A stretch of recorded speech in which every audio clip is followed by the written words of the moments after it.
भारत के बाहर वो कौन सी जगह है जिसे द लैंड ऑफ तमिल्स कहा जाता है? अपने इक्वल राइट्स और कल्चरल प्रोटेक्शन के लिए जहां वर्षों से एक तरह का सिविल वॉर चलता आ रहा है। कौन था वो जिसने तमिल प्राइड और तमिल राइट्स के लिए सरकार के खिलाफ इतना बड़ा विद्रोह छेड़ दिया कि अपनी खुद की आर्मी और यहाँ तक कि एयरफोर्स तक खड़ी कर दी? क्यों हजारों निर्दोष तमिल लोगों को सिर्फ अपनी जान इसलिए गंवानी पड़ी कि वो तमिल थे? आइए जानते हैं, लेकिन उससे पहले अगर आपने चैनल सब्सक्राइब नहीं किए हैं तो प्लीज कर लीजिए।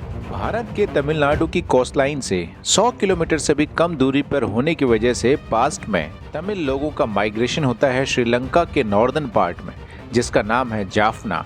वक्त के साथ यहाँ तमिल कल्चर काफी स्प्रेड होता है और इस पूरे नॉर्दर्न पार्ट यानी जाफना में तमिल एक मेजॉरिटी कम्युनिटी बन जाती है और एक बहुत बड़ा तमिल एम्पायर एस्टेब्लिश हो जाता है। लेकिन बाद में ब्रिटिशर्स और दूसरे यूरोपियन पावर्स के यहाँ आने और उनसे आज़ादी पाने के बाद जन्म लेता है 20th सेंचुरी के सबसे बड़े स्ट्रगल्स में से एक तमिल लोगों का विद्रोह। आज़ादी के बाद श्रीलंका की मेजॉरिटी कम्युनिटी, जिसको सिन्हालीस कहा जाता है, उन्होंने तमिलियंस को बराबरी के राइट्स नहीं दिए, जिसकी वजह से उनमें डिस्क्रिमिनेशन की फीलिंग्स आ गई और इससे बना liberation tiger of Tamil Eelam यानी लिट्टे या LTTE। और 2009 में फाइनली श्रीलंका की सेना ने जाफना में मैसिव वॉर स्टार्ट करके कथित तौर पर इस ऑर्गेनाइजेशन और उससे जुड़े लोगों को खत्म कर दिया।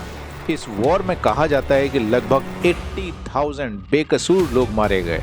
ये मुद्दा बाद में यूनाइटेड नेशंस भी पहुंचा, जहां श्रीलंका की गवर्नमेंट के अगेंस्ट मानव नरसंहार का केस भी चलाया गया। हालांकि तब से यहां काफी शांति है, लेकिन ईलम तमिल लोगों के दिलों के घाव अभी तक भरे नहीं हैं और जाफना के हर एक हिस्से पर उस वॉर की निशानियां अभी तक हैं। अभी कुछ तमिल लीडर्स ने स्टेटमेंट जारी करके कहा है कि 2009 में जो LTT को हेड कर रहे थे उनके लीडर प्रभाकरन, वो जिंदा है, वो मारे नहीं गए हैं। तो इससे अभी फिर से एक तरह से न्यूज़ LTT के बारे में दुनिया के सामने आ रही है। ऐसे ही इंफॉर्मेटिव वीडियोस के लिए चैनल को सब्सक्राइब करना ना भूलें।